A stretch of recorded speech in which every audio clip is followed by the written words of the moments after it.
Hello students, welcome to Radiant Learning. In this session we'll be discussing about passage 53 and we'll answer the questions based on this passage. But before coming to the passage, I'd like to discuss about these two books. So if you are preparing for Jawahar Navodaya Vidyalaya entrance examination, ये दोनों book ऐसी books हैं जो आपके पास होनी चाहिए. क्यों होनी चाहिए?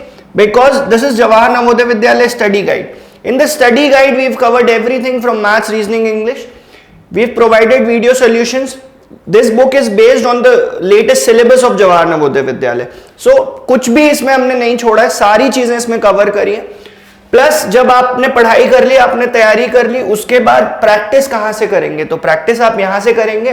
25 प्रैक्टिस टेस्ट आपको यहाँ पे मिल रहे हैं, प्रीवियस ईयर पेपर्स मिल रहे हैं, फ्यूचर ईयर में क्वेश्चंस किस तरह से आ सकते हैं, सारी चीजें इन दोनों बुक्स में आपको मिल जाएंगी. Right. So what are you guys waiting for? जल्द से जल्द इन बुक्स को ऑर्डर करिए और इनके लिंक्स मैं आपको डिस्क्रिप्शन में डलवा दूंगा. Right.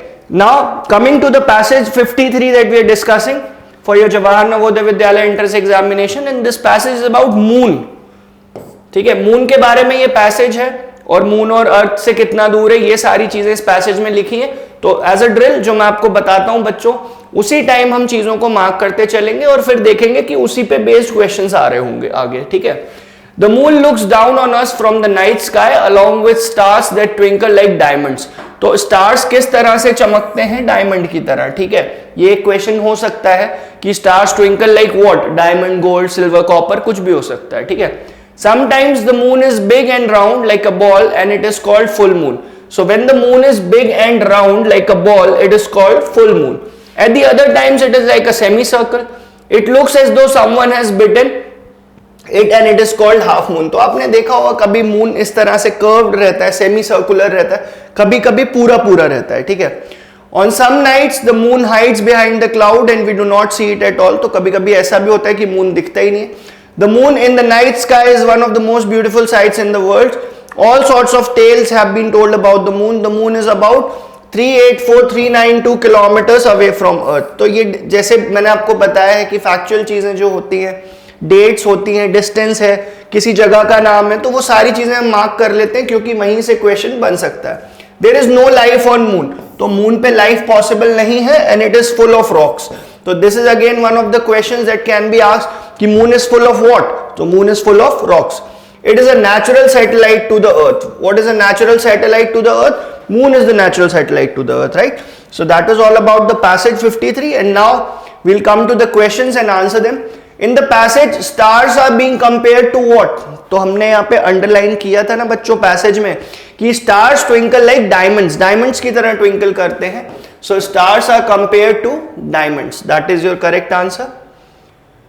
What do we call the moon when it looks like it has been bitten into? Bitten into मतलब कि आधा हो गया, काट लिया है किसी ने. तो आधा हो गया मतलब हाफ मून. फुल मून होता है जब पूरा सर्कुलर होता है. तो ये चीज भी हमने अंडरलाइन किया था.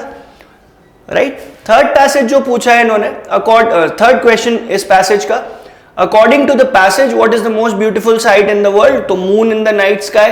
This passage is all about moon in the night sky. Right. उसी को ऐसे कंपेयर किया गया है that it is the most beautiful thing in the world. So the moon in the night sky is the most beautiful sight in the world. Next question, what is a moon?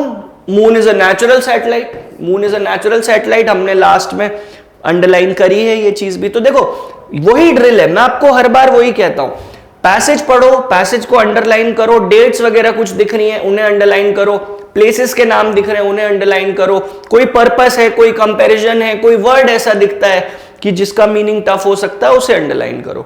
और questions कहां से आएंगे? Questions वहीं से तो आएंगे बच्चों. तो ये पैसेज बहुत इंपॉर्टेंट है आपके जवाहर नवोदय विद्यालय. मतलब 20 मार्क्स के पैसेज आप यूं ही कर सकते हो और उसमें फुल स्कोर करोगे अगर आप थोड़ा सा ध्यान लगाएंगे तो. ठीक है. चलिए लास्ट क्वेश्चन जो पूछा है based on this passage, what is the meaning of the word tale? Tale मतलब स्टोरी होता है. टेल मतलब स्टोरी होता है. एक टेल ये होता है विच मीन्स स्टोरी और एक टेल ये होता है TAIL. तो टेल मतलब जिसे हिंदी में हम पूंछ बोलते हैं, टेल मतलब बैक एंड ऑफ समथिंग. जैसे आपने मंकी देखा होगा, मंकी की टेल होती है. गाय को देखा होगा, उसकी भी टेल होती है. राइट.